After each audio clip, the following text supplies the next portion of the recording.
उसके बाद schedules of reinforcement मैंने आपको पढ़ाए? No ma'am. इनको हम स्किप करेंगे क्योंकि मॉर्निंग को मैंने स्किप करवा दिए हैं। हम आते हैं एप्लीकेशन बेसिकली, ठीक है। तो एप्लीकेशन आल दो बेटे we have discussed many examples, जैसे जैसे हम कॉन्सेप्ट्स को डिस्कस करते चले गए हैं तो हमने एग्जांपल्स को भी डिस्कस किया है। लेकिन यहाँ पर स्पेसिफिकली ऑथर ने दो एग्जांपल्स की सॉरी एप्लीकेशंस की बात की है, परसुएशन और ABA टेक्निक, जिसको कहा जाता है अप्लाइड बिहेवियर एनालिसिस या बिहेवियर मॉडिफिकेशन टेक्निक, ठीक है। तो इनको एप्लीकेशन के तौर पे डिस्कस किया है ऑपरेंट कंडीशनिंग की ऑथर ने। तो स्टार्ट करते हैं विद द परसुएशन। और ऑथर क्लेम्स दैट, और सिर्फ ये उसका क्लेम नहीं है बल्कि इन फैक्ट बेटे इट हैपन्स कि through operant conditioning you can persuade someone, ठीक है। आप अपने स्टूडेंट्स को परसुएट कर सकते हैं, आप अपने टीचर्स को परसुएट कर सकते हैं, आप अपने पेरेंट्स को परसुएट कर सकते हैं थ्रू रीइंफोर्समेंट और through the principles of operant conditioning. तो देखते हैं हम कि किस तरह से परसुएशन जो है वो हो सकती है थ्रू ऑपरेंट कंडीशनिंग। यहाँ पर ऑथर ने हमारे साथ एक एग्जांपल जो है वो डिस्कस की है और एग्जांपल बेटे है कोरियन वार की, ठीक है। ये रही,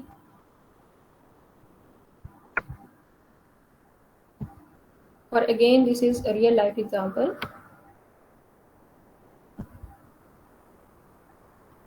अच्छा, during Korean War, the Chinese communists forwarded some of the letters written by American prisoners. अच्छा, अमेरिकन prisoners सॉरी अमेरिकी जो जंगी कैदी थे उनकी तरफ से, चाइना की तरफ से।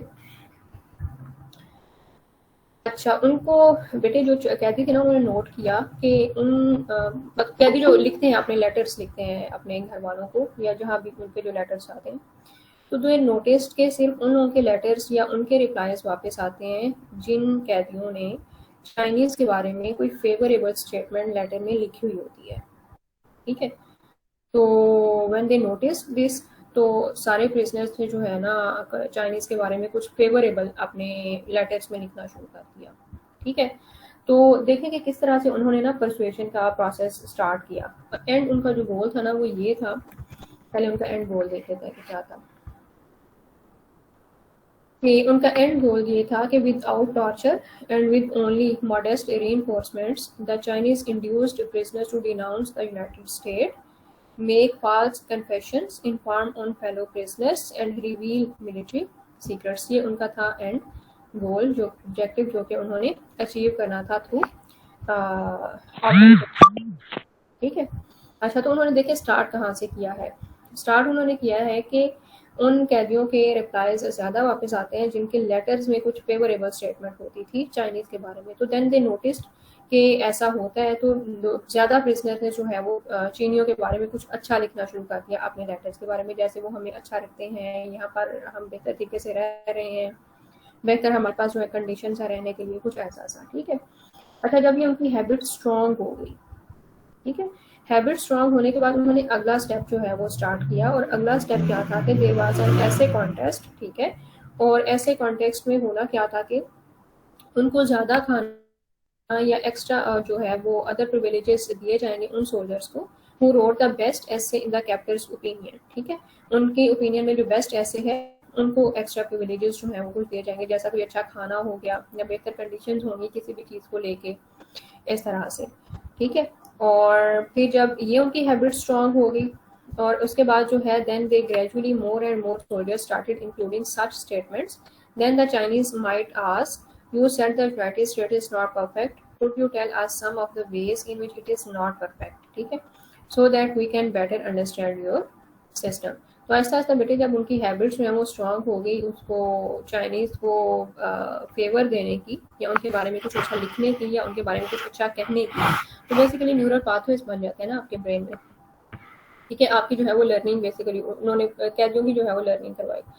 और at the end of the day they achieved their goals through operant conditioning. They persuaded the prisoner कि वो अपने सीक्रेट्स जो है वो रिवील कर सकें, ठीक है। तो देखें कि उन्होंने किस तरह से विदाउट टॉर्चर जो है वो कैदियों को परसुएड किया कि you have to tell us something about your state, about your military, ठीक है। और इसके अलावा प्रिजनर्स के बारे में, जो फेलो प्रिजनर्स हैं उनके बारे में आपने बताना है, इस तरह से। तो this is how the principle of operant conditioning works to persuade someone, ठीक है। तो लेकिन इसमें होता ये है कि आप स्टेप बाय स्टेप करते हो, एट वंस हो सकता है कि आप अपना गोल अचीव ना कर सकें, और जो स्टेप बाय स्टेप आप करते हो, you start with the easy one. ठीक है, तो इजी वन देखिए, जैसे यहाँ पर था कि सिर्फ कोई एक आधी स्टेटमेंट है लेटर में चाइनीज़ के बारे में जो कि फेवरेबल है। ठीक है, और at the end you get the you achieve your major goal. उसके बाद है एबीए टेक्निक या बिहेवियर मॉडिफिकेशन। ठीक है, और इसमें जो है बेटे बिहेवियर मॉडिफाई किया जाता है। ये बेसिकली ट्रीटमेंट के तौर पे ये टेक्निक जो है ये यूज़ होती है, या थेरेपी में ये टेक्निक जो है वो यूज़ होती है बिहेवियर को मॉडिफाई करने के लिए, अनडिजायर्ड बिहेवियर को मॉडिफाई करने के लिए। ठीक है, और इसमें होता यह है कि a psychologist removes reinforcement for unwanted behaviours and provides reinforcement for more acceptable behaviours. जैसे यहाँ पर एक एग्जांपल है, इनको हम अगेन क्रिमिनल बिहेवियर्स पे भी अप्लाई कर सकते हैं, लेकिन जो बुक में हमारे पास एग्जांपल है पहले उसको डिस्कस कर लेते हैं। बुक में बेटे हमारे पास एग्जांपल है कि there was a school psychologist, और this is the again another real life example जो कि 2007 में रिसर्च कंडक्ट की गई थी। ठीक है, कुछ ऑथर्स ने, कुछ रिसर्चर्स ने मिलकर जो है ये रिसर्च की थी, और ये रिसर्च थी क्या, कि school psychologist instituted a program to encourage children with attention deficit disorder to complete more school assignments।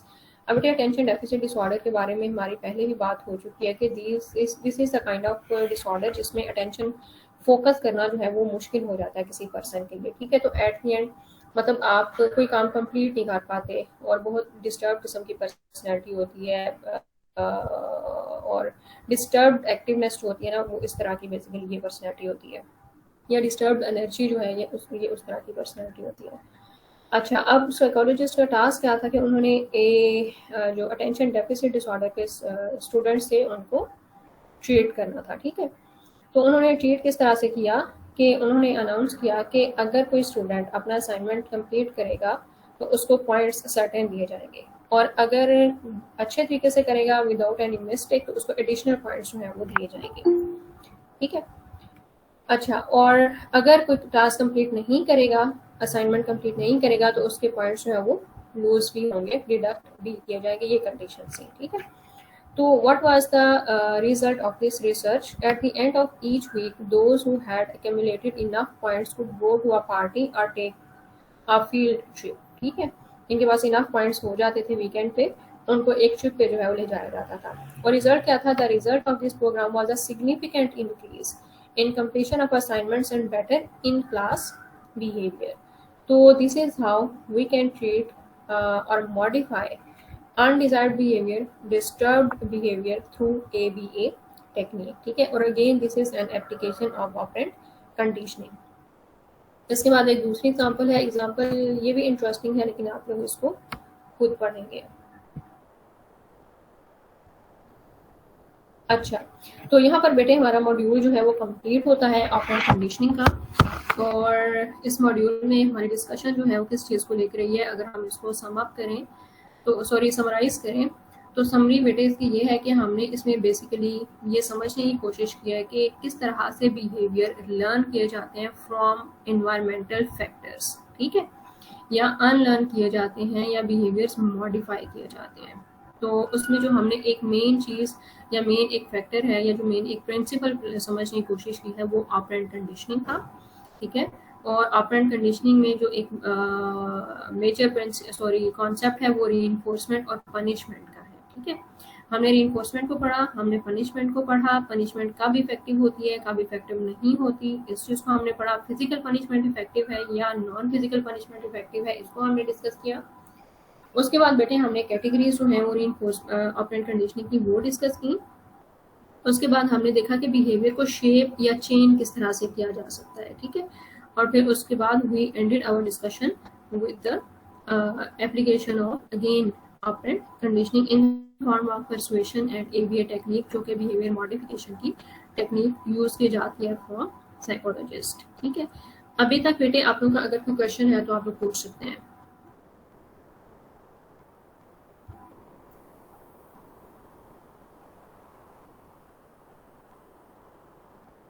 Ma'am ये ऑपरेंट कंडीशनिंग किस हद तक कह सकते हैं हम कि ये ऑथेंटिक है और इसके असरात ज़्यादा देर तक रहते हैं? क्योंकि अगर कोई एक पर्सन वो रिवार्ड के लिए कोई काम छोड़ रहा है या कोई काम कर रहा है तो वो सिर्फ प्रिटेंड कर सकता है कि मैंने ये काम करना स्टॉप कर दिया, लेकिन जैसे ही वो रिवार्ड उसको मिल जाएगा वो फिर वापस उसी पे आ सकता नहीं है। नहीं, अच्छा बेटे, इसमें ना आपको बड़ा वो रहना पड़ता है।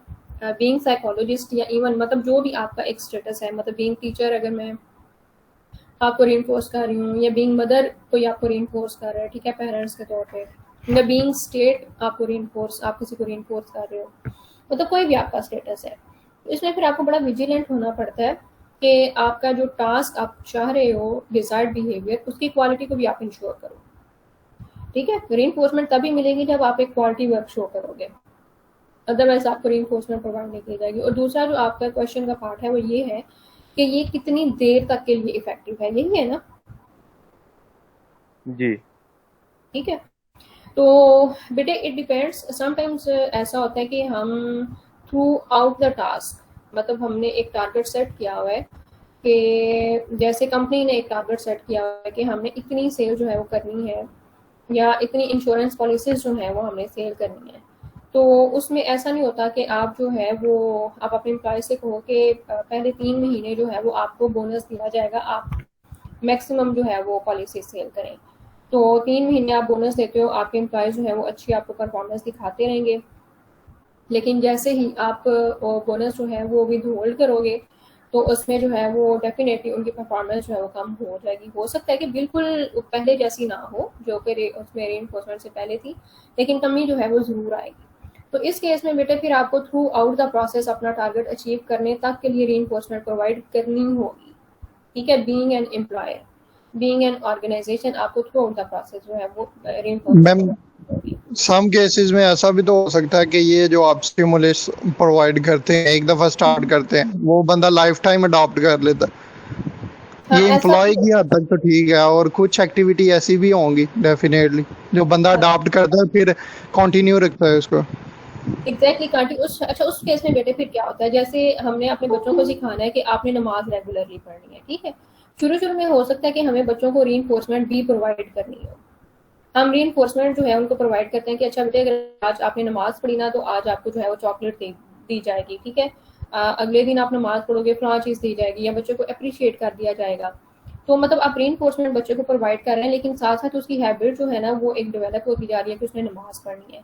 अच्छा, रीइंफोर्समेंट प्रोवाइड की प्लस आपने उसकी थॉट्स जो है ना वो चेंज करनी है। थॉट इस तरह से चेंज करनी है कि this is the duty of a Muslim, कि हम जो है वो दिन में 5 दफ़ा नमाज पढ़ें, ये हमारी एक रिस्पॉन्सिबिलिटी है, ये हमें करना होगा। और इस तरह से मतलब आप अपनी जो है वो अपने बच्चे के साथ साथ काउंसलिंग करते हैं। जब आप साथ साथ काउंसलिंग करते हैं ना तो फिर आहिस्ता आहिस्ता आप रीइंफोर्समेंट विथड्रॉ भी कर लेंगे ना तो भी आपको वैसे ही रिजल्ट्स मिलेंगे जैसे कि आपको विद रीइंफोर्समेंट मिलेंगे। अब देखिए, अपने बच्चे को सारी उम्र के लिए तो रीइंफोर्समेंट प्रोवाइड नहीं कर सकते नमाज पढ़ने के लिए। मैम हजरत तो बाबा जब फरीद गंज एग्जाम्पल हमारे सामने है हाँ इस हाँ, हवाले से। हजरत वो बाबा क्या फरीद एग्जाम्पल गंज मुझे के नहीं पता। हाँ बोले बेटे। मैम मैं कह रहा हूँ इस हवाले से लाइक हजरत हमने बाबा ने पढ़ा था जनरलाइजेशन के बारे में। बोले बेटे, एक बच्चा बोले। मैम लाइक लास्ट लेक्चर में हमने पढ़ा था जर्नलाइजेशन के बारे में। आप बता रहे हैं ना कि रीइंफोर्समेंट जो उसके लाइफ टाइम के लिए नहीं दिया जाएगा, लाइक उसे अप्रिशिएट किया जाएगा उस चीज़ के बारे में। हम्म, हाँ, नहीं, जनरलाइजेशन बेटे और चीज है। मैं बात कर रही हूँ रीइंफोर्समेंट प्लस मैम काउंसलिंग। उसमें भी फिर अप्रिशिएट किया जा रहा है, उसको कौन सा रिवार्ड दिया जा रहा है इस चीज़ के बारे में। नहीं बेटा, स्टिमुलस जनरलाइजेशन और कॉन्सेप्ट है, डिफरेंट कॉन्सेप्ट है वो। ठीक है, अच्छा एक बच्चा अभी कुछ बोलने की कोशिश कर रहा था जो मैंने कहा था कि मुझे नहीं पता। मैम वो आप एग्जाम्पल दे रही थी ना रीइंफोर्समेंट की नमाज के हवाले से, वो हम्म मैं कह रहा था कि बाबा फरीद गंज से की एग्जाम्पल हमारे पास इसके हवाले से बड़ी बेहतर है कि किस तरह उनकी हम्म वालदा पहले उनको एक शक्कर के देती थी तोहफे के तौर में, और बाद में फिर काउंसलिंग के साथ साथ चलती थी, और किस तरह वो आगे कितने बड़े सुफी बुजुर्ग बने। हाँ, वही मैं आपको बता रही हूँ कि अगर आपने लाइफ टाइम कोई आपने बिहेवियर लर्न करवाना है तो डेफिनेटली आप उसके लिए लाइफ टाइम रीइंफोर्समेंट तो नहीं दे सकते। तो फिर इसके लिए ज़रूरी है कि आप स्टार्ट जो है वो हाँ ज़रूर रीइंफोर्समेंट से करें प्लस काउंसलिंग, ठीक है। और जितनी इफेक्टिव काउंसलिंग होगी उतनी जल्दी आपकी रीइंफोर्समेंट जो है वो आप स्टॉप कर सकते हैं आस्ते आस्ते। और मैम जो पनिशमेंट का फैक्टर है इधर, वो उसको स्टिमुलेट करेगा, यानी कन्विंस करेगा इस बात पे। अदरवाइज काउंसलिंग भी उस हद तक इफेक्टिव है जब तक उसे फायदा हो। और जब वो ये अज्यूम करेगा कि जी अब काउंसलिंग, वो इग्नोर कर देगा, बोलेगा जी मेरे लिए है ही नहीं। लेकिन जब ये पनिशमेंट का फैक्टर, यानी पहले उसको स्टार्ट करना है रीइंफोर्समेंट से, उसके बाद जो पनिशमेंट है वो जरूरी है डराने के लिए कि ज़रूरी नहीं उससे है कि अगर बच्चे को सोसाइटी चेंज। समझ आ रही है, ठीक है, अगर बच्चे को समझ आ रही है कि हाँ कि it is good for being Muslim, this is our duty, तो फिर मैम गुड, पनिशमेंट देने की कोई लॉजिक नहीं बनती। ये भी तो हो सकता है ना, वो जो रिवार्ड है उसको ना देख रहा हो, वो जितना उसको मिला है दुनिया में उसी में खुश हो, वो जन्नत की तरफ ना देख रहा हो। लेकिन जब पनिशमेंट का फैक्टर आ जाएगा, अब ये कंपलसरी हो जाएगा। अगर अल्लाह ताला ने ये पनिशमेंट का फैक्टर, इसी तरह हमारा स्टेट है, स्टेट रन तभी कर सकती है जब यानी कॉन्स्टिट्यूशन या लॉज वगैरह होते हैं, वो यानी इसलिए अप्लाई होते हैं या एज अ पनिशमेंट बिल्कुल फोर्स होते बेटे, हैं। देखिए डिफरेंट कंडीशंस है ना, कुछ कंडीशंस में रीइंफोर्समेंट जो है उसके बेहतर रिजल्ट्स होंगे और कुछ कंडीशंस में पनिशमेंट के जो है वो बेहतर रिजल्ट्स होंगे, ठीक है। तो ये बीइंग साइकोलॉजिस्ट या अगेन बीइंग एन अथॉरिटी, जो भी आप स्टेटस आपका है, आपको बहुत वाइजली जो है वो यू हैव टू डिसाइड कि whether reinforcement will work here और whether the punishment will work. Ma'am अगर इनके इन सम केस के रीइंफोर्समेंट भी नहीं काम करती और पनिशमेंट भी नहीं काम करती, फॉर एग्जांपल आपने कन्विंस किया बच्चे को कि जी ये क्राइम नहीं करना, थ्रो रीइंफोर्समेंट, वो नहीं बाज आया, उसको पनिशमेंट दी है फिर भी नहीं बाज आया, तो उससे मेरे ख्याल से उसको तो कोई नुकसान, यानी उसको तो हम सजा दे देंगे, लेकिन उससे सोसाइटी बच जाएगी। अगर उसको सजा नहीं देते, अगर वो बाज नहीं आ रहा, तो डेफिनेटली सोसाइटी भी यही समझेगी और उसको सजा देने का मकसद ये होगा कि जी सोसाइटी चेंज हो जाए। जिनको डर है इस चीज का वो तो चेंज हो। हाँ बिल्कुल, दूसरे जो है वो देख के जो है वो उसको चेंज हो सकते हैं। हाँ कुछ स्टबर्न बिहेवियर्स होते हैं लेकिन उसके लिए भी कोई ना कोई टेक्निक बेटे फिर होती है उनको ठीक करने के लिए, ठीक है, चाहे वो पनिशमेंट से हो या रीइंफोर्समेंट से हो या थेरेपी से हो या इवन मेडिसिन से हो सकता है कि उस बच्चे इंसान को फिर मेडिसिन की ज़रूरत हो। तो there is a way always, और फिर सिर्फ जो एक अप्रोप्रिएट रास्ता है उसको तलाश करने का जरूरत होगी उस केस में, ठीक है। अच्छा जी, अब हमारे पास बेटे जो हमारे पास नेक्स्ट चैप्टर है वो है मोटिवेटेड बिहेवियर्स। और मोटिवेटेड बिहेवियर्स में ना बेसिकली इसमें मैंने आपके सीनियर्स को भी ना एक आर्टिकल दिया था पढ़ने के लिए, पर वो आर्टिकल ये था कि जेल, पता नहीं डीजी खान की जेल थी वो, पाकिस्तान के किसी इलाके की जेल है जहाँ पर रिसर्च कंडक्ट की गई थी। और रिसर्च क्वेश्चन ये था कि क्रिमिनल्स जो कि रिसर्च के पार्टिसिपेंट्स थे उनसे पूछा गया था कि which factor motivated you to commit a crime, ठीक है। तो उन डिफरेंट कैदियों से ना बेसिकली पाकिस्तान में ये रिसर्च की गई थी और उनसे ये पूछा गया था कि आपने ये जो क्राइम कमिट किया है आपको किस चीज़ ने मोटिवेट किया था ये क्राइम कमिट करने के लिए, ठीक है। तो वो एक बड़ी इंटरेस्टिंग सी है रिसर्च, आप लोगों के साथ में मैं शेयर करूंगी। कुछ बुकिश जो है ना कॉन्सेप्ट्स हम पढ़ लेते हैं, उसके बाद फिर मैं आप लोगों को आर्टिकल प्रोवाइड करूंगी, वो आर्टिकल जो है वो आपने पढ़ना होगा, ठीक है। तो उसमें फिर कैदी जो है उन्होंने बताया हुआ है कि कौन सी चीज़ें जो है या कौन से फैक्टर्स जो हैं उन्होंने हमें मोटिवेट किया इसके इस बिहेवियर के लिए, क्रिमिनल बिहेवियर के लिए, ठीक है। तो एक बड़ी इंपॉर्टेंट चीज़ कि हमारा हर बिहेवियर जो है ना वो मोटिवेटेड बिहेवियर होता है, कोई भी हमारा बिहेवियर अनमोटिवेटेड नहीं होता, ठीक है। कुछ भी हम परफॉर्म करें, कुछ भी हम करें, उसके लिए कोई ना कोई मोटिवेशन जो है वो ज़रूर होती है। और देखते हैं कि मोटिवेशन की डेफिनेशन क्या है इस चैप्टर में, और मोटिवेशन की कोई एक आधी थ्योरी हम देखते हैं, और फिर उसके बाद हम अपने आर्टिकल की तरफ मूव करेंगे जो कि हमारा डोमेन स्पेसिफिक है, ठीक है। तो कुछ यहाँ पर हम बुकिश कॉन्सेप्ट लिख लेते हैं, और बुकिश कॉन्सेप्ट जो हैं बेटे वो हम स्टार्ट करेंगे with the definition of motivation, ठीक है। अच्छा जी, मोटिवेशन की डेफिनेशन जो है बिल्कुल भी मुश्किल नहीं है। अगर आपको रीइंफोर्समेंट की डेफिनेशन समझ में आ गई हुई है ना, तो इसको समझना आपके लिए बहुत आसान होगा, ठीक है। और डेफिनेशन कुछ इस तरह से है कि motivation is a process that determines the reinforcement value of an outcome, कि आपने जो बिहेवियर परफॉर्म किया है उससे आपको क्या रीइंफोर्समेंट मिले या उसका आउटकम जो है वो क्या है बेसिकली, ठीक है। वो चीज़ आपको मोटिवेट करेगी। मतलब किस चीज़ ने आपको मोटिवेट किया कि आपने लॉ की डिग्री लेनी है, क्या देख रहे हो आप फ्यूचर में खुद को?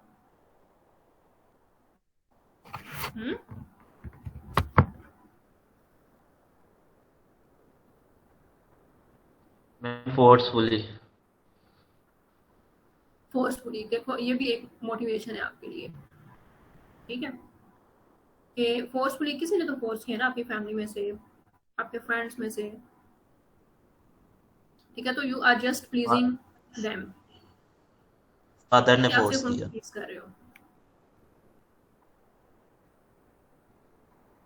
ठीक है।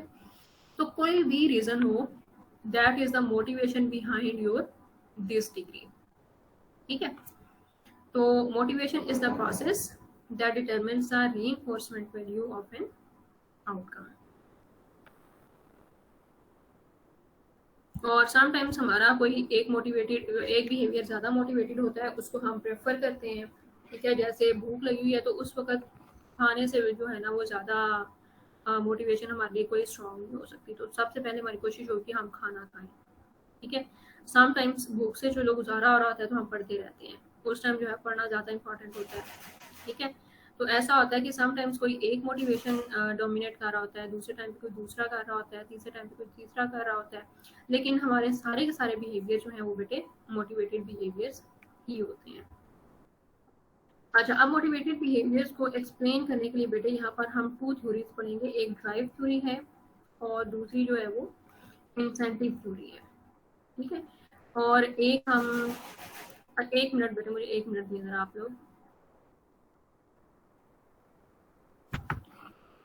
नहीं पिएंगे आपकी वो स्टेट ऑफ अनरेस्ट जो है वो रिमूव नहीं होगी, ठीक है।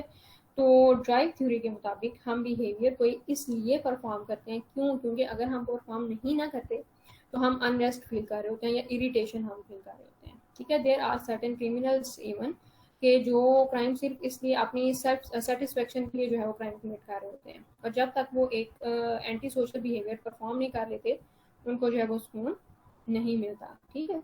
तो सिंपल अल्फाज में मैंने आपको समझा दिया कि ड्राइव थ्योरी बेसिकली है क्या। अच्छा, उसके बाद जो है इंसेंटिव थ्योरी है, और इंसेंटिव थ्योरी जो है बेटे इसके मुताबिक हम कोई बिहेवियर इसलिए परफॉर्म करते हैं ताकि हम कोई इंसेंटिव अचीव कर सकें, कोई रिवार्ड अचीव कर सकें, ठीक है। तो किसी रिवार्ड को अचीव करने के लिए हम कोई बिहेवियर परफॉर्म करते हैं, या हमारी जो मोटिवेशन है किसी बिहेवियर को परफॉर्म करने की वो एक सर्टेन रिवार्ड होता है, ठीक है। और इंसेंटिव्स में बेटे 2 तरह की मोटिवेशन हो सकती हैं, एक एक्सट्रिंसिक मोटिवेशन हो सकती है और दूसरी इंट्रिंसिक मोटिवेशन हो सकती है, ठीक है। एक्सट्रिंसिक मोटिवेशन ये है कि मैंने अभी आपसे पूछा था कि आप लॉ की डिग्री क्यों ले रहे हैं, तो किसी बच्चे ने कहा था मैडम मजबूरन। तो इसका मतलब ये है कि आप लॉ की डिग्री में एनरोल्ड इसलिए हैं क्योंकि कोई एक्सटर्नल फैक्टर इसके लिए रिस्पॉन्सिबल है। वो आपके पेरेंट्स की तरफ से कोई हो सकती है कि आपने ये डिग्री ज़रूर लेनी है, बहन भाइयों की तरफ से या उसकी तरफ से, फ्रेंड्स की तरफ से, ठीक है। तो कोई एक्सटर्नल फैक्टर जो है that is responsible for your motivation for for the motivation in the law degree, ठीक है। ऑन दी अदर हैंड कोई एक ऐसा बच्चा भी हो सकता है जो कहेगा कि मैम मेरा इसमें पर्सनल इंटरेस्ट था इस डिग्री में, मुझे ये नॉलेज जो है बहुत अच्छा लगता है, या मुझे फील्ड अच्छी लगती है, मैं इंजॉय करता हूँ लॉ की मतलब जो भी बुक्स को पढ़ना, ठीक है। तो उसमें बेटे इस केस में जो है वो बच्चा इंटरनल सेटिस्फेक्शन फील कर रहा है जब वो लॉ की बुक्स को पढ़ रहा होगा या नॉलेज ले रहा होगा, ठीक है।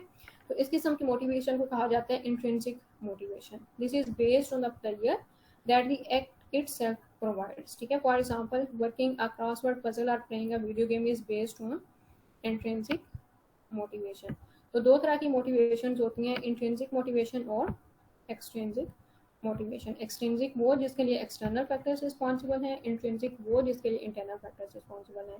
सॉरी अगर हम अगेन क्रिमिनल बिहेवियर के साथ बेटे रिलेट करने की कोशिश करें तो there will be certain criminals जो कि आपको बताएंगे कि उन्होंने क्राइम इसलिए कमिट किया, क्योंकि उनका लो सोशो इकोनॉमिक स्टेटस था।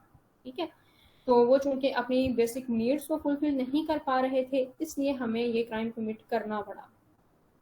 अब बेटे उनकी जो क्राइम कमिट करने की मोटिवेशन है या जो रीज़न है या जो काज है वो इन्वायरमेंटल है, वो एक्सटर्नल है, वो इंटरनल नहीं है। उनको हो सकता है कि क्राइम कमिट करना अच्छा ना लगता हो, लेकिन वो कहेंगे कि हम मजबूर थे, हमारे पास कोई रास्ता नहीं था। ठीक है, तो ये एक्सट्रिंसिक मोटिवेशन होगी। इंट्रिंसिक मोटिवेशन ये है कि there is no reason to commit a crime. ठीक है, उसका सोशो इकोनॉमिक स्टेटस भी ठीक है, एवरीथिंग इज ऑल राइट, लेकिन उसको क्राइम कमिट करना वैसे ही जो है ना उसकी सेल्फ सेटिस्फेक्शन होती है। ठीक है, जब तक वो सोसाइटी को नुकसान ना पहुंचा ले वो मतलब ही और she will not feel good. ठीक है, तो इस केस में इंट्रिंसिक मोटिवेशन जो है वो रिस्पॉन्सिबल है। तो दोनों केसेस में फिर ट्रीटमेंट जो है ना वो डिफरेंट होगा। एक्सट्रिंसिक होगा तो फिर स्टेट की रिस्पॉन्सिबिलिटी होगी कि उसकी बेसिक नीड्स को फुलफिल करे। बेसिक नीड्स फुलफिल होंगी, क्राइम ऑटोमेटिकली खत्म हो जाएगा उस केस में। ठीक है, और अगर जो मोटिवेशन क्राइम की इंट्रिंसिक है तो फिर उसकी थेरेपी पे, उसके ट्रीटमेंट पे जो है वो फोकस करने की ज़रूरत होगी। तो डिपेंडिंग अपॉन के फैक्टर्स क्या थे, एक्सट्रिंसिक थे या इंट्रिंसिक थे, आपका ट्रीटमेंट या आपकी पनिशमेंट के मेथड जो है वो वेरी कर सकते हैं। समझ आई इस बात की? जी मैम। तो बेटे ये बहुत थोड़ी सी डिस्कशन थी जो कि हमने बुकिश पॉइंट ऑफ व्यू से करनी थी, और सिर्फ हमने पढ़ना था इसमें डेफिनेशन। ठीक है, मोटिवेशन की टू थ्योरीज, नंबर 1 है ड्राइव थ्योरी और नंबर 2 है इंसेंटिव थ्योरी। इंसेंटिव थ्योरी के मुताबिक मोटिवेशन की 2 टाइप्स हैं, एक्सट्रिंसिक मोटिवेशन और इंट्रिंसिक मोटिवेशन। ठीक है, अच्छा उसके बाद है हमारे पास बेटे कि एक थर्ड जो बहुत ही मतलब जब भी आप मोटिवेशन का नाम लेंगे ना साइकोलॉजिकल पॉइंट ऑफ व्यू से, दिस इज नॉट पॉसिबल कि मैस्लोज हायरार्की ऑफ नीड्स को जो है वो डिस्कस ना किया जाए। अच्छा बेटे अब होता क्या है हमारे साथ होता ये है कि इतना मतलब we have come to know that कि our every behaviour is motivated behaviour. कोई भी हमारा बिहेवियर जो है वो मोटिवेशन के बगैर नहीं है, चाहे वो इंट्रिंसिक मोटिवेशन हो या एक्सट्रिंसिक मोटिवेशन, और कोई ना कोई उसकी रीजन जो है वो जरूर होती है। ठीक है, अच्छा लेकिन बेटे समटाइम्स इट हैपन्स कि हम एक ही वक्त में बहुत से बिहेवियर्स को परफॉर्म करने के लिए जो है ना वो सोच रहे होते हैं, और कॉन्फ्लिक्ट आ रहा होता है कि अच्छा अब किसको जो है प्रायोरिटी दी जाए। ठीक है, जैसे कि फॉर एग्जांपल मेरी आप लोगों के साथ क्लास है, ठीक है, और मैंने आपकी क्लास बीइंग टीचर मैंने आपकी क्लास लेनी है, और क्लास का टाइम जो है वो क्या है 2:30 to 4:30, और मेरी अपनी सुपरवाइजर की कॉल आती है कि Amna you have a meeting with me, और आपकी जो है मीटिंग का टाइम है 3:30 से 4:30। ठीक है, लेकिन उस टाइम तो मेरी आपके साथ क्लास है। तो अब देखेंगे मतलब मैंने अपनी सुपरवाइजर के साथ भी मीटिंग करनी है और आपकी मैंने क्लास भी कंप्लीट करनी है। No I am having conflicting motivations कि मुझे क्या करना चाहिए, क्या मैं क्लास जल्दी कंप्लीट करके उसको वाइंड अप कर दूं, ठीक है, या मैं मैडम से डिस्कस कर लूँ कि I am not available at that time, तो can we have another meeting in the evening, ठीक है, और टुमारो, या इस तरह से। तो I have to decide depending upon कि which thing is more important, क्या स्टूडेंट्स के साथ क्लास ज़्यादा आज इम्पॉर्टेंट है या टीचर के साथ जो मीटिंग है वो ज़्यादा इम्पॉर्टेंट है। तो at the end I have to decide, otherwise ये चीज़ मुझे परेशान करती रहेगी। मुझे इस कॉन्फ्लिक्ट को रिजॉल्व करना होगा क्लास आपकी 2:30 बजे की क्लास स्टार्ट होने से पहले। ठीक है, तो अगर मेरा ये कॉन्फ्लिक्ट रिजॉल्व नहीं होता तो ना तो मैं आपकी ठीक तरह से क्लास ले पाऊंगी और ना ही मैं अपनी सुपरवाइजर को कम्युनिकेट कर पाऊंगी कि I am not available this time, और फिर वो डेफिनेटली दोनों तरफ से मुझे जो है वो सफ़र करना पड़ेगा। आपके लेक्चर को लेके भी मुझे सफ़र करना पड़ेगा और सुपरवाइजर को लेके भी मुझे सफ़र करना पड़ेगा। अच्छा, तो अब बेटे जब हम कॉन्फ्लिक्टिंग मोटिवेशंस को फेस करते हैं ना, तो बेस्ट स्ट्रेटजी इज़ कि आप एक हायरार्की बना लें। ठीक है, थोड़ा सा आप पेपर वर्क कर लें, और पेपर वर्क में आपने करना है, आप देखो कि कौन कौन सी मोटिवेशन है मेरे पास, मतलब कौन कौन से बिहेवियर मुझे परफॉर्म करते हैं, लिस्ट बना लें उनकी। ठीक है, अब लिस्ट में टिक करें कि which is most important for example for your survival, जो चीज़ ज़्यादा इंपॉर्टेंट है ना वो आप इधर बॉटम पे लिख लें। ठीक है, उससे कम इम्पॉर्टेंट उसके ऊपर लिख लें, उससे कम इम्पॉर्टेंट उससे ऊपर, फिर उससे ऊपर, फिर उससे ऊपर, ठीक है। और फिर जो है वो आप इनको वन बाय वन, मतलब एक वक्त में आप उनको अचीव नहीं कर सकते, यानी मैं एक वक्त पे क्लास और अब मैडम के साथ मीटिंग नहीं कर सकती, ठीक है। तो मैंने फिर अपनी एक हायरार्की बना लेनी है कि which thing is most important. Most important हो सकता है कि इस वक्त आपकी क्लास हो, क्यों, क्योंकि आप लोग के एग्जाम जो है वो हैं बहुत नज़दीक हैं, ठीक है। और पता नहीं हम अपनी नेक्स्ट क्लास ले पाएंगे या नहीं ले पाएंगे, it will depend on the university orders. तो मुझे आपकी क्लास जो है वो आज हर हाल में लेनी ही लेनी है। सुपरवाइज़र के साथ मीटिंग फिर इसका मतलब है कि किसी और टाइम हो सकती है, ठीक है। तो कॉन्फ्लिक्ट मेरा जो है वो रिजॉल्व हो गया, मैंने देख लिया कि इस वक्त कौन सी चीज़ इंपॉर्टेंट है। तो इसी तरह से जब आप किसी कॉन्फ्लिक्टिंग मोटिवेशन को फेस कर रहे हैं तो बेस्ट स्ट्रेटजी इज़ कि आप लिस्ट डाउन करें और उनमें से मोस्ट इंपॉर्टेंट को नंबर 1, फिर 2, 3, 4 और इस तरह से आप उसको जो है वो आप को परफॉर्म करने के लिए या कंप्लीट करने के लिए इनकी लिस्ट जो है वो बना लें। समझ आई? समझ आइए बेटे? जी मैम। अच्छा सॉरी, अच्छा इस चीज़ को बेटा सबसे पहले जो है ना वो एड्रेस किया था इब्राहिम मैस्लो ने 1970 में, ठीक है। और Ibrahim Maslow in 1970 proposed that we resolve conflicts by a hierarchy of needs, ठीक है। ये जो कॉन्फ्लिक्ट्स होते हैं इसके मोटिवेशन के, उनको हम हायरार्की के थ्रू जो है वो रिजॉल्व कर सकते हैं। अच्छा अब जो बेटे इब्राहिम मैस्लो था ना, उसने मोटिवेशन मतलब इस कॉन्सेप्ट को एक्सप्लेन करने के लिए, समझाने के लिए जो मोटिवेशंस है ना वो ओवरऑल जो ह्यूमन बींग्स के कॉमन मोटिवेशंस होते हैं या कॉमन मोटिवेटेड बिहेवियर्स होते हैं उनको डिस्कस किया था, ठीक है, एक हायरार्की की फॉर्म में। और उसने कहा था कि देखें कि बीइंग ह्यूमन बीइंग, हमारे लिए खाना पीना भी इम्पॉर्टेंट है, हमारे लिए सेफ्टी भी इम्पॉर्टेंट है, हमारे लिए सोशल रिलेशनशिप्स भी इम्पॉर्टेंट हैं, ठीक है, हमारे लिए जो है वो स्टीम नीड्स भी इम्पॉर्टेंट हैं, सेल्फ एक्चुअलाइजेशन भी हमारे लिए इम्पॉर्टेंट है। ह्यूमन बीइंग के तौर पे ये सारी की सारी हमारे लिए नीड्स हैं, लेकिन समटाइम्स इट हैपन्स कि we have to make a hierarchy to fulfil all the needs, ठीक है। और कहता है कि अगर हम इनको प्रायोरिटी की बेसिस पे एक हायरार्की में अरेंज करें तो सबसे पहले हमारी आती हैं फिजियोलॉजिकल नीड्स, ठीक है। और फिजियोलॉजिकल नीड्स में वही हमारा फूड, ड्रिंक, ऑक्सीजन और एक मॉडरेट टेम्परेचर जो है वो, ये हमारी सर्वाइवल नीड्स हैं। ऐसा नहीं हो सकता कि आप अपनी सर्वाइवल नीड्स को फुलफिल किए बगैर अपनी सेफ्टी नीड्स पे चले जाएं, ऐसा हो सकता है? No ma'am. नहीं हो सकता। आपके पास खाने पीने को कुछ है नहीं तो घर का आप क्या करेंगे? क्या ये एक अक्लमंदाना फैसला होगा कि खाने पीने के लिए कुछ है नहीं और आप घर बनाने बैठ जाएं?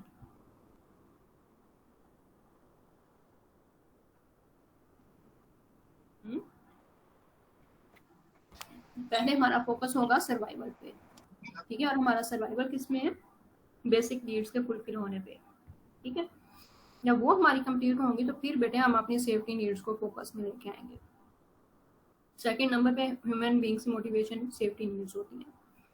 जब वो हमारी नीड्स फुलफिल हो जाती हैं, ठीक है, तो फिर हमारा फोकस जो है वो थोड़ा सा घर से बाहर होता है और वो होता है to make the social relationships और सोशल इंटरेक्शंस। फिर हम अपनी सोसाइटी के साथ कम्युनिकेट करते हैं, उनके साथ इंटरेक्ट करते हैं, ठीक है। इंटरेक्शन जो है वो हमारा सोसाइटी के साथ शुरू हो गया। फिर हम खुद को दूसरों के साथ कंपेयर करना शुरू करते हैं कि दूसरों के मुकाबले में हम कहाँ पर हैं, ठीक है। तो जितना हम दूसरों के मुकाबले में खुद को कम कंसीडर करेंगे उतनी हमारी सेल्फ स्टीम लो होगी, और जितना हम दूसरों के मुकाबले में खुद को बेहतर देखेंगे उतनी हमारी सेल्फ स्टीम जो है वो हाई होगी। स्टीम नीड्स के फुलफिल होने के बाद बेटे जो आती है वो हमारी होती है सेल्फ एक्चुअलाइजेशन। और सेल्फ एक्चुअलाइजेशन ये होती है कि यू रिकॉग्नाइज योर पोटेंशियल्स और abilities which have been given to you by the almighty Allah, और आप उनको जो है वो बेस्ट यूज करो, ठीक है। आप इंटेलिजेंट हो, आप अपने इंटेलिजेंस को रिकॉग्नाइज करो और उसको बेस्ट यूज करो इन द क्रिएटिव टास्क, ठीक है, ताकि आप एक्सेल कर सको अपनी फील्ड में या जो भी आप काम कर रहे हो वहाँ पर आप जो है वो एक्सेल कर सको। तो this is how Ibrahim Maslow explained that how can we resolve the conflict of motivation, और उसने जनरल मोटिवेशंस की जो है वो बात की थी जो कि सारे ह्यूमन बींग्स के कॉमन है। ठीक है, अच्छा फिर इस पे ना बेटे क्रिटिसिज्म हुआ, और क्रिटिसिज्म ये था कि ये जो आपकी हायरार्की है ना, ये आपकी कलेक्टिविस्टिक और इंडिविजुअलिस्टिक कल्चर में एज इट इज अप्लाई नहीं होती, इसकी शेप जो है वो चेंज हो जाती है ये बिलोंगिंगनेस के बाद। ठीक है, और आपको पता है कलेक्टिविस्टिक और इंडिविजुअलिस्टिक सोसाइटीज कौन सी होती हैं?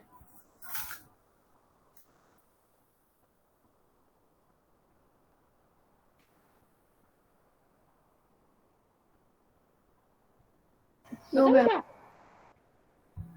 अच्छा मैम इंडिविजुअल सोसाइटी तो आई थिंक एक बंदे की फैमिली हो सकती है, वो इटसेल्फ एक सोसाइटी है अगर। नहीं नहीं नहीं मैम, इसमें ये होता है जो कलेक्टिविस्टिक सोसाइटीज पे वो होती है। मैम मैं बताऊं, बोले बेटे, मैम मेरे ख्याल से इसमें ये होता है बोले बोले। जो सोसाइटी होगी उसमें जो ओवरऑल जितने भी पीपल रहते हैं वो एज ए ग्रुप रहेंगे और उनका जो गोल होगा वो सेम होगा। लेकिन जो इंडिविजुअलिस्टिक सोसाइटी होगी वो होगी तो एक टू सोसाइटी सम लेकिन एक्सटेंट बेटे यू आर राइट।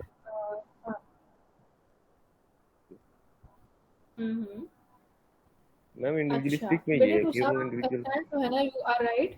मैं इसको फर्दर इलेबोरेट कर देती हूँ, और कॉन्सेप्ट बेसिकली ये है इंडिविजुअलिस्टिक और कलेक्टिव सोसाइटी का। एक कलेक्टिव सोसाइटी जो कलेक्टिविस्टिक कल्चर होता है ना, वहाँ पर लोग फैमिली ओरिएंटेड होते हैं। ठीक है, जैसे हमारा पाकिस्तानी कल्चर जो है वो कलेक्टिविस्टिक कल्चर है। हमारे इंडिविजुअल गोल्स नहीं होते, हमारे फैमिली गोल्स होते हैं। ठीक है, हम कोई फैसला अपनी इंडिविजुअली डिसाइड नहीं करते, हमें पहले उसकी जो है वो कंफर्मेशन अपने पेरेंट्स से लेनी होती है। ठीक है, अम्मी मैं ये काम करना चाह रही हूँ, या अपने फादर से हम पूछते हैं कि हम ये काम करना चाह रहे हैं, उनका अप्रूवल ज़रूरी होता है। ठीक है, फिर हम अपने बहन भाइयों के साथ डिस्कस कर रहे होते हैं, अपनी फ्रेंड्स फैमिली के साथ जो है उस तरह से हम डिस्कस कर रहे होते हैं। तो मतलब कलेक्टिविस्टिक कल्चर जहाँ पर फैमिली इंपॉर्टेंट होती है और लोग मिलजुल के मतलब एक फैमिली के तौर पर रह रहे होते हैं।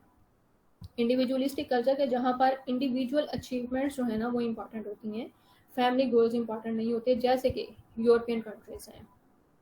ठीक है, वो इंडिविजुअलिस्टिक सोसाइटीज़ हैं, और हम जो ज़्यादातर एशियंस हैं ना वो कलेक्टिविस्टिक में, जैसे चाइनीज़ हैं, पाकिस्तानीज़ हैं, इंडियंस हैं, बांग्लादेशी हैं, ये सारे कलेक्टिविस्टिक कल्चर हैं।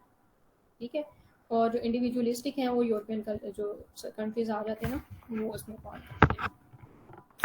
तो इसका जो क्रिटिसिज्म था ना वो ये था कि हायरार्की की जो शेप है ना वो चेंज हो जाती है आफ्टर द थर्ड स्टेज, जो कि बिलोंगिंगनेस और लव नीड्स है। ठीक है, और वो कुछ ऐसी सी हो जाती है कि नहीं, सेफ्टी नीड्स की बात नहीं हो कि जो है कलेक्टिविस्टिक कल्चर्स, वहाँ पर child needs, child rearing needs और फैमिली मतलब ज़्यादा इंपॉर्टेंट है। ठीक है, जो इंडिविजुअलिस्टिक है वहाँ पर interpersonal belongingness needs, steam needs और सेल्फ एक्चुअलाइजेशन की नीड्स जो है वो ज़्यादा इंपॉर्टेंट होती हैं। तो ये बेसिकली इस पे क्रिटिसिज्म था।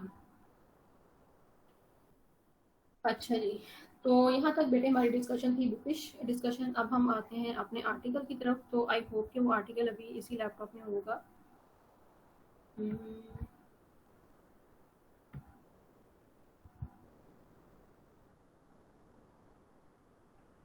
मैम एक क्वेश्चन है। हाँ जी बोले बेटे। मैम ये आपने कॉन्फ्लिक्टिंग मोटिवेशन के बारे में बताया कि इसमें जो ज़्यादा इम्पोर्टेंट होगा फॉर सर्वाइवल हम उसे सिलेक्ट करेंगे। तो लाइक अभी हमारी क्लास चल रही है, फॉर एग्जांपल हमारी क्विज वगैरह नहीं हुआ अभी, इसके हमें सेशनल मार्क्स वगैरह नहीं मिले, तो हमें एडवांस में ही एक और आर्टिकल दिया जाता है नेक्स्ट लेक्चर का, पॉलिटिकल साइंस का।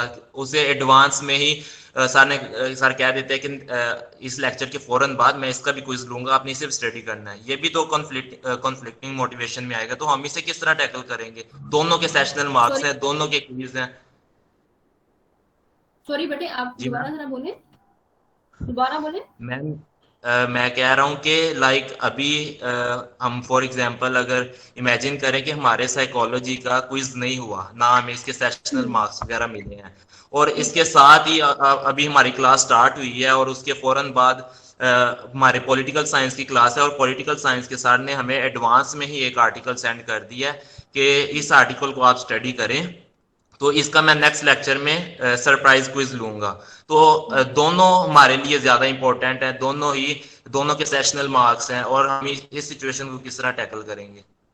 इसमें बेटे ये है कि फिर आप डेज डिसाइड करो, ठीक है, और डेज डिसाइड करके जो है वो आप दोनों की तैयारी करो, क्योंकि दोनों इंपॉर्टेंट है। देखो कुछ मिल जाना दोनों में marks, that is much better, बजाय इसके कि आप सिर्फ एक पे फोकस करो, एक में जो है वो खुदा नास्ता 0 आ जाए और एक में बहुत अच्छे आ जाए, ठीक है। तो उससे बेहतर है कि दोनों में थोड़े थोड़े आ जाए, तो आप दोनों पे फोकस करेंगे। लेकिन आप डेज डिसाइड कर लेंगे कि अच्छा हाँ मैं इसको इस टाइम पे मैनेज कर सकता हूँ, इसको मैं इस टाइम पे मैनेज कर सकता हूँ, ठीक है। जी मैम। ऐसे नहीं करेंगे कि वो एचओडी है तो फौरन बाद उसका तो भाई उसको प्रिविलेज दे दो या प्रेफरेंस दे दो। बिल्कुल ऐसा हो सकता है, बिल्कुल ऐसा हो सकता है कि अथॉरिटी में जो हायरार्की है ना, हाँ एग्जैक्टली उसकी बेस पे भी आपकी प्रेफरेंसेस सेट हो सकती है, ठीक है, या अथॉरिटी की बेस पे भी हो सकती हैं, या पर्सनैलिटी की बेस पे भी हो सकती हैं कि टीचर जो है वो कौन सा ज़्यादा स्ट्रिक्ट है, ठीक है, जिसने कोई दूसरी बात नहीं सुननी तो वो, और जिसने कोई दूसरी बात नहीं ना सुननी उसका आप पहले करेंगे, ठीक है। पॉलिटिकल साइंस का फिर पहले कर लेते। हाँ वो पहले कर लें आप लोग लेकिन इसको भी जरूर पढ़ें।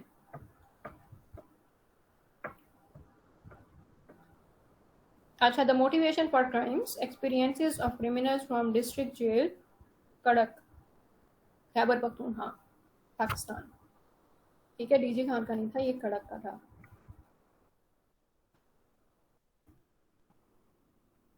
दो 2017 का ये आर्टिकल है, ठीक है, और इसका जो है एब्स्ट्रैक्ट बड़े बेसिकली ना समरी होती है, ठीक है, और जो सारी ये रिसर्च होती है ना उसको एक पैराग्राफ के फॉर्म में समराइज कर दिया गया होता है, ताकि जो रीडर है ना उसको बिल्कुल स्टार्ट में समरी उसकी रिसर्च की जो है मिल जाए, और उसे पता चल जाए कि ये आर्टिकल मेरे लिए रिलेटेबल है या नहीं।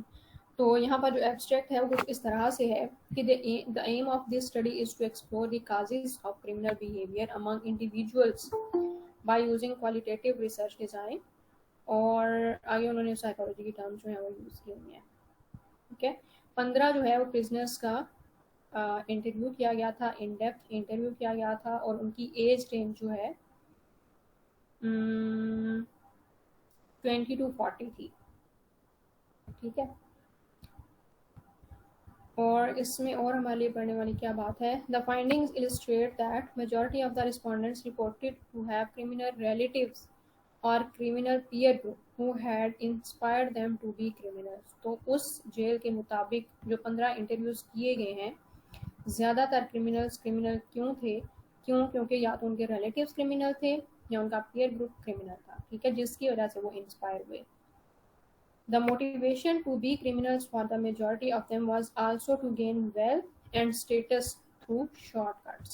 So this was another reason in Pakistani culture कि क्यों लोग जो है वो क्राइम कमिट करते हैं। नंबर 1 रीज़न क्या थी कि उनका इन्वायरमेंट ही वैसा था, ठीक है, या वो रिलेटिव्स की तरफ से या पीयर ग्रुप की तरफ से।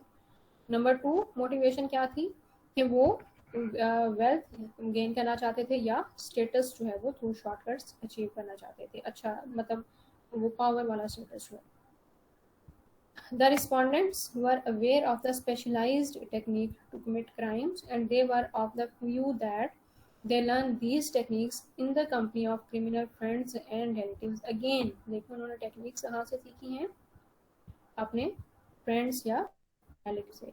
The respondents had no regrets of being criminals, and they had no plans to quit their professions after being released from the prison.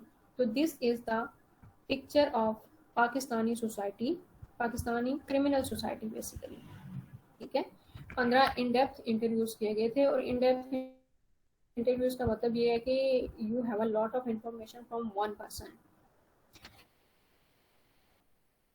और it takes a lot of time एक interview को transcribe करना। ठीक है, transcribe basically ऐसे करते हैं कि मैंने आपका इंटरव्यू किया ना 15 से 20 मिनट का, आधे घंटे का मैंने, ठीक है, और लिखना इस तरह से है कि जैसे अब देखो, जैसे के बाद मैंने एक पास लिया है, ठीक है, या मैं कोई एक खास जेस्चर दे रही हूँ बोलने के पॉइंट ऑफ से, वो आपने जेस्चर्स भी वहाँ पर लिखने होते हैं। ठीक है, और जिस तरह का पास था वो आपने लिखना होता है, जिस तरह की टोन ऑफ वॉइस थी वो आपने किया है ना, तो उन्होंने अच्छी खासी मेहनत की हुई है इस काम पे। ठीक है, तो इससे हमें थोड़ी सी पाकिस्तानी जो है वो पिक्चर नज़र आती है क्रिमिनल सोसाइटी की, कि लोग नॉर्मली पाकिस्तान में जो क्रिमिनल्स क्राइम कमिट करते हैं वो क्यों करते हैं, या उनका कोई इरादा भी नहीं है कि वो अपने प्रोफेशन को क्विट करें। ठीक है, तो देखें कि इसमें कोई भी अपनी मतलब मजबूरी के तहत नहीं कर रहा। इसमें जो फाइंडिंग्स आई है ना, एक मैंने अभी हमारी बात हो रही थी ना कि लो सोशल इकोनॉमिक स्टेटस है, उनकी बेसिक नीड्स नहीं फुलफिल हो रही, तो हो सकता है कि वो उसके लिए करें। तो पाकिस्तान में रिसर्च के मुताबिक ऐसा कोई फैक्टर नज़र नहीं आया, लेकिन हम इसको पूरे पाकिस्तान पे जनरलाइज नहीं कर सकते क्योंकि ये सिर्फ पूरे पाकिस्तान की एक डिस्ट्रिक्ट जेल के 15 कहते हैं। ठीक है, तो हो सकता है कि हम ये डिफरेंट उनसे जेल से डेटा लेते तो डिफरेंट फाइंडिंग्स आती हैं, लेकिन फिर भी ये एक अच्छा काम है जिसमें उन्होंने ये फाइंड आउट करने की कोशिश की है कि मोटिवेशंस क्या है कैदियों की पाकिस्तान में क्राइम को कमिट करने की। ठीक है, अच्छा, अब आप लोगों ने करना क्या है कि अभी आपके पास है टाइम और आपने इसको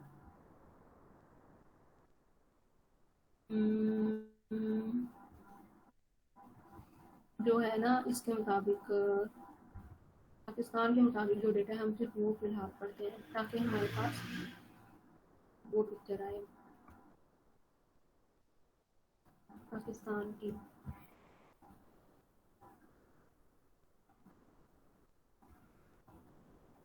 अच्छा, इंट्रोडक्शन आपने सारा पढ़ना है अभी फिलहाल।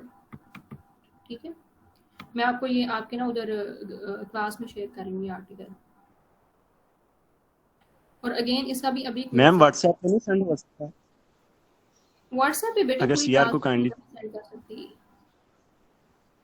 मैम सीआर को कर दें, सीआर आगे हमारे ग्रुप में सेंड कर देगा। सीआर कौन है भला आपकी क्लास में? सीआर कौन है भला? मोहम्मद खान। मोहम्मद खान। मोहम्मद खान का बेटे मेरे पास फोन नंबर ही नहीं है। वीआर का है, फलवा का। फलवा को मैं फॉरवर्ड कर देती हूँ। तो क्लास में ठीक नहीं है बेटे, सब लोग डाउनलोड कर लेंगे वहां से। वो ज्यादा बेहतर ऑप्शन नहीं क्लास वाले? नो मैम, व्हाट्सएप पे ज्यादा बेहतर है। चले मैं फिर जीआर को कर देती हूँ। जीआर को कर दूं? मैम आप काइंडली जरा दोनों जगह कर दीजिएगा, उधर भी कर दें व्हाट्सएप भी कर हाँ चलो, वो ये तो स्पैम बस करते हैं आप। ओके,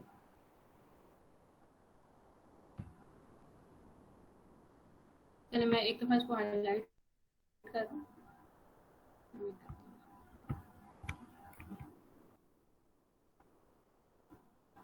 ये स्क्रीन आप लोगों को शो हो रही थी आर्टिकल वाली?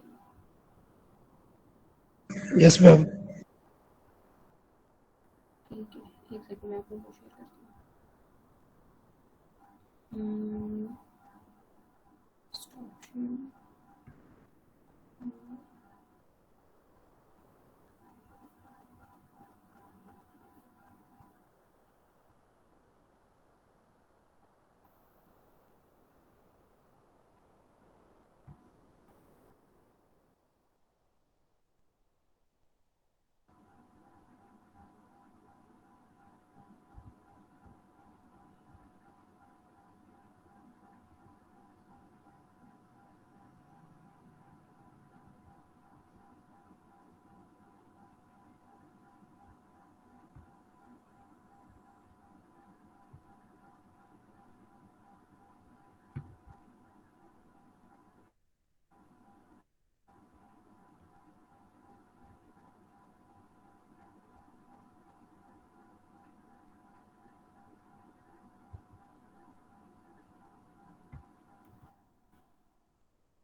कर दिया।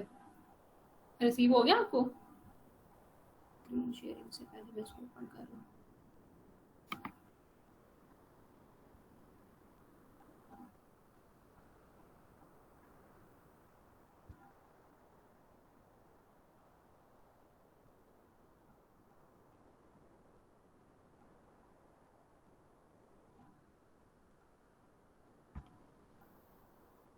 मैंने पार्ट हाईलाइट किया हुआ है ना आर्टिकल का, वो आपने पढ़ना है, ठीक है। सबसे पहले आपने इंट्रोडक्शन पढ़ना है, और इंट्रोडक्शन के बाद आपने जो है, वैसे पढ़ना तो सारा ही चाहिए लेकिन हमारे पास चूंकि टाइम कम है तो हम सारा नहीं पढ़ रहे। ऑब्जेक्टिव्स आपने पढ़ने हैं कि इनकी स्टडी के क्या ऑब्जेक्टिव्स थे, ठीक है। पाकिस्तानी कल्चर में बेसिकली वो देखना क्या चाह रहे थे क्रिमिनल्स को लेके, उनके मोटिवेशंस को लेके, ठीक है। और फिर उसके बाद उनकी फाइंडिंग्स जो है ना वो क्या थी, किस क्या मतलब डिफरेंट उन्होंने ना नरेटिव्स भी दिए हुए हैं डिफरेंट उनके कैदियों के, कि किस कैदी ने क्या कहा, किस कैदी ने क्या कहा, फॉर एग्जांपल इस तरह से करके ना।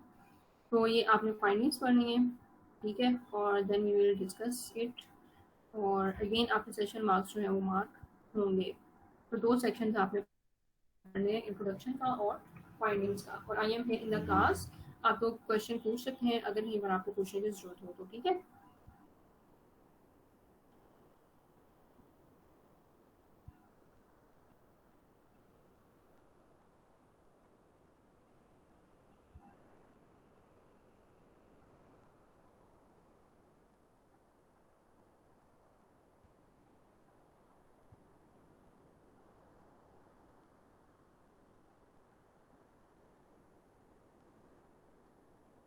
मिलती है उस तरह के आप काम करते हैं।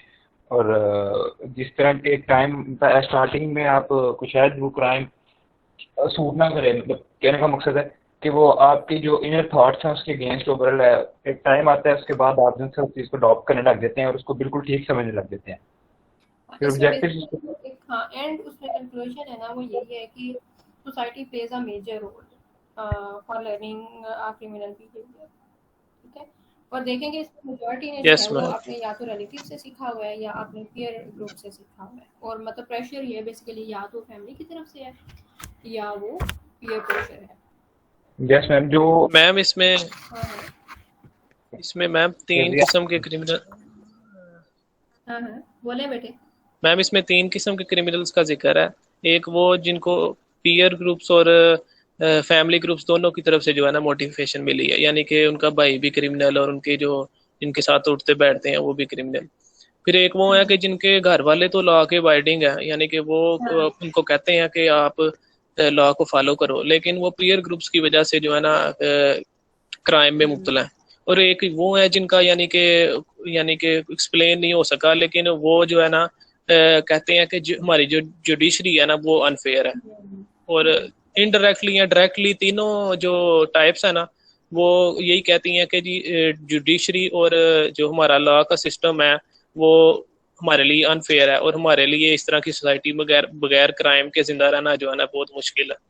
हाँ, वो कहते हैं कि हमारी सर्वाइवल की नीड्स है जी बीच जी अंदर मैम मैंने एक कमेंट पढ़ा है उसका, वो क्रिमिनल कह रहा था कि मेरा भाई मुझे कहता है कि जो ये लॉ जुडिशरी यानी कि जो लॉज बने हमारी कंट्री में ये एलीट लोगों के लिए हैं, ये हमारे लिए नहीं है। तो देखिए ना कि लोगों की परसेप्शन ही दे आर थिंकिंग दैट कि जो हमारा जुडिशरी सिस्टम है इट्स नॉट वर्किंग वेल और इट्स नॉट गुड और इट्स नॉट फेयर, ठीक है। तो हमें अपने सर्वाइवल के लिए खुद ही कुछ करना है, वो जो खुद ही हमें कुछ करना है ना वो ये क्रिमिनल बिहेवियर है। और अच्छा एक ही स्टेटमेंट ये थी कि अगर मैं ड्रग जो है वो सप्लाई कर रहा हूँ तो इसमें तो कोई बुरी बात नहीं, मैं तो लोगों को सर्विसेज प्रोवाइड कर रहा हूँ, मैं तो उन लोगों की खिदमत कर रहा हूँ जिनको चाहिए ये, तो इसमें कौन सी बुरी बात है लोगों की खिदमत करने में। ये भी एक ही स्टेटमेंट है उसमें। मैम एक क्वेश्चन है। हाँ जी मैम जिस तरह इसमें लिखा है कि 150 प्रिजनर्स थे लेकिन उनमें से सिर्फ 15 को सिलेक्ट किया गया, जिनको 3 कैटेगरीज में तकसीम किया गया कि एक में 6 थे, दूसरी एक में 5 थे, पहले में, दूसरी में 6 और तीसरी में 4 थे। तो मैम वो सब उन्होंने अपने जो कंपेनियन से, उनके जो दोस्त थे, अपनी फैमिली से क्राइम करना सीखा, क्योंकि उनके कई की फैमिली ने उन्हें डिस्करेज किया कि आप लॉ को जो फॉलो करें, लेकिन कई की फैमिली ने उन्हें करेज किया कि आप लॉ को तोड़े, कोई बात नहीं। मैम ऐसे कितने लोग हो सकते हैं, कितने परसेंटेज लोग हो सकते हैं कि उन्हें बैड एनवायरनमेंट मिला लेकिन उन्होंने एनवायरनमेंट को एनालाइज किया और उन्होंने इस बात को जांच लिया कि नहीं ये हमें गलत लीड कर रहे हैं। इस तरह 100 में से कितने परसेंट लोग हो सकते हैं कि उन्हें एनवायरनमेंट तो बुरा मिला लेकिन उन्होंने खुद अपने आप को एक कंफर्टेबल सिटीजन बना लिया, एक सूझबूझ वाला। बिल्कुल सही क्वेश्चन है। अच्छा बेटे देखो, इसमें जो मेजॉरिटी होगी ना, मेजॉरिटी तो फॉलो करेगी अपने एनवायरनमेंट को, ठीक है, लेकिन कुछ रेयर केसेस जो है ना वो हो सकते हैं, जैसे 5% 6%। उसकी रिसर्च के मुताबिक मैं बता रही हूँ आपको कि हम लोग कहते हैं ना कि एक्सेप्शनल केसेस कितने हो सकते हैं, हमारी रिसर्च में सोशल साइंसेज में वो 5% होते हैं, इतने केसेस जो एक्सेप्शन हो सकते हैं। तो फ्यू केसेस हाँ बिल्कुल ऐसे होंगे जो कि इंटायरली डिफरेंट होंगे अपने कल्चर से, अपने एनवायरनमेंट से, लेकिन वो ज़्यादा नहीं होंगे। जो मेजॉरिटी है ना वो मेजॉरिटी क्रिमिनल्स की ही होगी, ठीक है।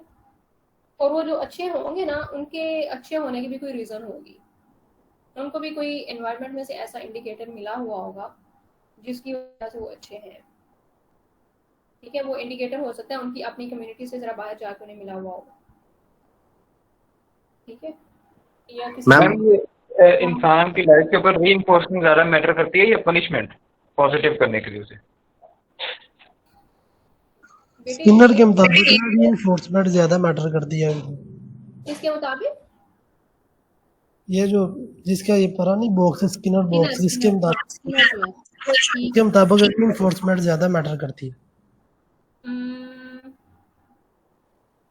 दोनों चीजें पैरेलल बेटे दोनों जो है ना, दोनों की डिफरेंट कंडीशंस में रिक्वायरमेंट होती है कि एक खास कंडीशंस में जो है वो अच्छी होगी, उसका नाम है रीइंफोर्समेंट, और कुछ कंडीशंस में जो है वो पनिशमेंट ही बेहतर होगी, ठीक है। मैम अक्सर ऐसा देखा गया कि जो लोग आदी मुजरिम होते हैं उनको रीइंफोर्समेंट से ही वो सीधी राह पे आते हैं। पनिशमेंट उनको चाहे जितनी मर्जी दी जाए, वो जब भी वो जेल से छूट के आते हैं वो दोबारा वही क्राइम कमिट करते हैं। अच्छा बेटा यहाँ पर देखो एक इम्पॉर्टेंट चीज़ है जो हम साइकोलॉजी के पॉइंट ऑफ व्यू से देख सकते हैं। ऐसा एक और चीज़ जो मैंने आप लोगों के साथ डिस्कस करनी थी आर्टिकल्स में, वो भी मैं करती हूँ। एक सेकंड स्क्रीन शेयर कर दूँ मैं आप लोगों के साथ।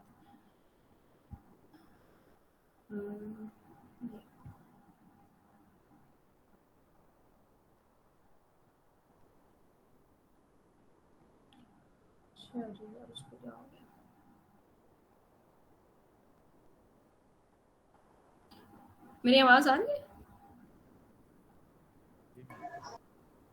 यस मैम आ रही है। जी मैम। अच्छा बेटे एक सेकंड के लिए मुझे क्लास जो है ना वो क्विट करनी पड़ेगी, सिर्फ 1 मिनट आप लोग wait.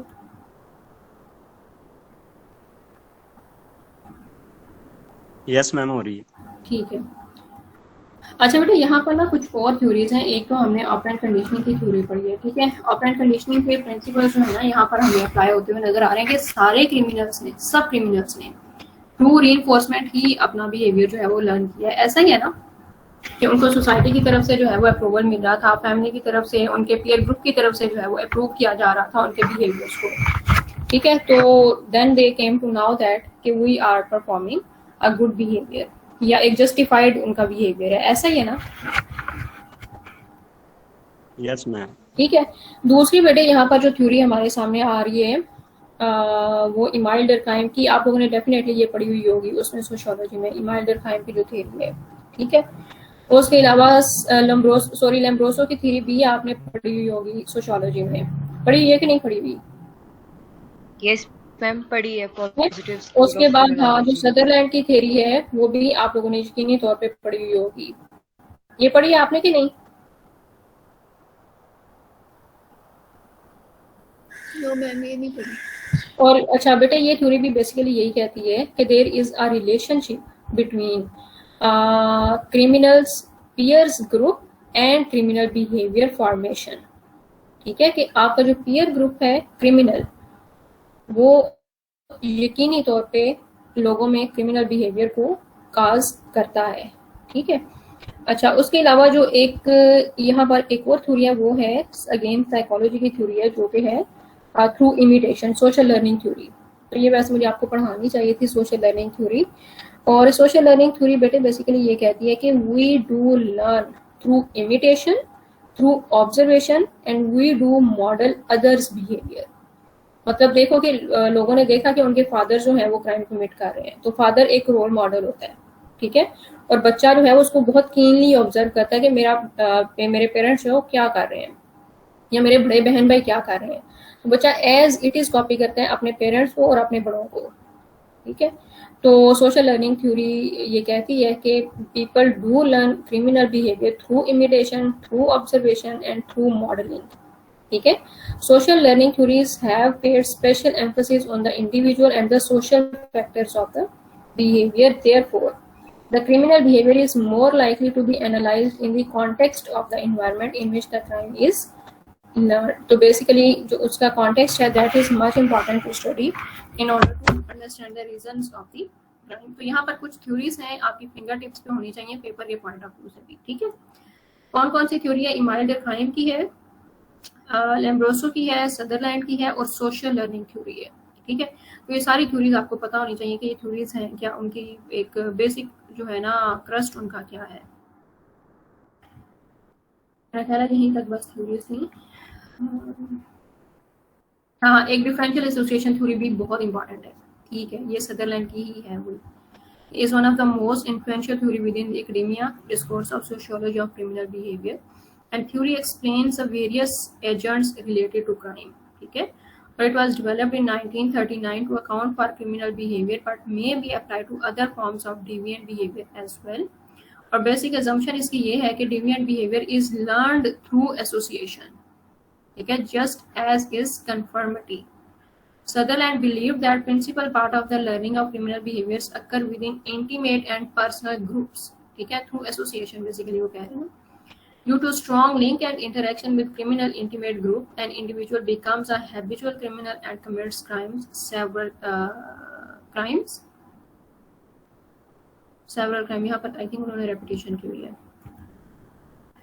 In this way, criminal activities are rationalized as a normal. और वो at the end कहते हैं कि we are nothing doing wrong. हमारा जो ये criminal behavior है ये rationalized है, ये कोई irrational behavior नहीं है, हमारा normal behavior है, ठीक है। क्यों? क्योंकि सारे बाकी वही गा रहे थे। Sutherland argued that criminal behavior is learned instead of inherited. It is learned through interpersonal communication and social interaction within intimate and primary groups, ठीक है। तो ये सदरलैंड की डिफरेंशियल एसोसिएशन थ्योरी है। It strongly explains reasons of criminal behaviour basically, और इसको relate किया जाता है विद द काज। जब आपने अंडरस्टैंड करना हो ना कि काजेस क्या है बेसिकली क्राइम की, तो then this is a theory that helps us to understand. Ma'am वैसे रीइंफोर्समेंट के थ्रू हम पॉजिटिव बिहेवियर ज़्यादा जल्दी से सीखते हैं या नेगेटिव? बेटा देखो, जो रीइंफोर्समेंट है ना, चाहे वो किसी भी फॉर्म में हो, वो किसी भी बिहेवियर के लिए दी जाए, हमारी सीखने की जो टेंडेंसी है ना वो बढ़ जाती है। और फिर आपको पता है कि बुराई के लिए ज़्यादा अट्रैक्शन होती है, ठीक है, तो बुराई ज़्यादा जल्दी सीखी जा सकती है। वो तो जनरल सा प्रिंसिपल है ना। तो हाँ एक बात इन्होंने अगेंस्ट की, लाइक जिस तरह हम सारे स्टूडेंट पहले बता रहे थे पर्सनैलिटी डेवलपमेंट में इनहेरिटेड कॉन्सेप्ट पाया जाता है, डिफरेंट जो हमें कर रहा था, तो यहाँ पे सदरलैंड ने इस चीज़ को फिर ये उसके अगेंस्ट है ना कि जो भी हम कमिट करते हैं वो इनहेरिटेड नहीं होता, वो थ्रू ऑब्जर्वेशन होता है, through interpersonal communication, through interaction, फिर वो कमिट करते हैं। बिल्कुल ऐसा ही है। लेकिन बेटे यहाँ पर ना एक और चीज़ इम्पॉर्टेंट है कि इनकी जो रिसर्च है ना उसका फोकस ही देखो, रिसर्च ऑब्जेक्टिव्स उनके क्या हैं कि to explore the motivation to be criminals. उनकी जो नरेशन है ना, उनकी रिपोर्ट की बेस पर उन्होंने डिसाइड करना था कि मोटिवेशन क्या है, ठीक है, और टू इन्वेस्टिगेट ही हो सकता है कि इसको अगर इनहेरिटेंस के पॉइंट ऑफ व्यू से रिसर्च कंडक्ट की जाती तो इसके डिफरेंट रिजल्ट्स होते हैं। बात समझ में आ रही है? इनका जो फोकस है ना, इनका फोकस ही ये बेसिकली फैमिली और पीयर ग्रुप था कि इनका क्या रोल है लोगों को क्रिमिनल बनाने में। मैम एक ये भी तो पॉसिबिलिटी है ना कि एक बच्चे को फैमिली से एक अच्छा माहौल नहीं मिल रहा, लेकिन वो जिस कंपनी को ज्वाइन करता है दोस्तों की, तो वहां से उसको अच्छा माहौल मिलता है और उसकी सारी ऑब्जर्वेशन चेंज हो जाती है।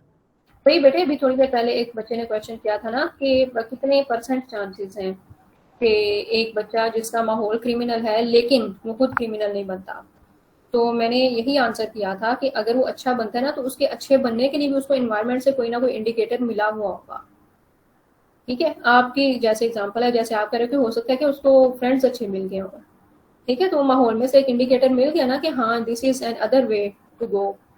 तो अगेन हाँ, environment will play its role अगर वो डिविएट करेगा अपने माहौल से। ठीक है, फैमिली और तो बिल्कुल ऐसा हो सकता है। जब वो जेल में जाता है तो जेल में भी तो जाके वो मतलब कुछ तो बहुत ज्यादा बड़े क्रिमिनल कर सकता है। जेल में बेटे भी आपकी ना आवाज कट कट के आ रही है काफी।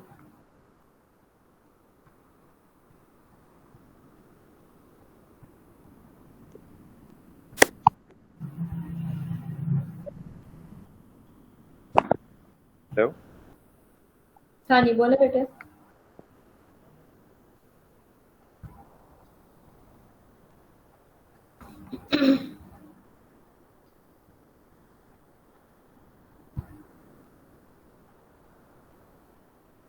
अच्छा, I think we have done enough discussion, ठीक है, अबाउट द आर्टिकल।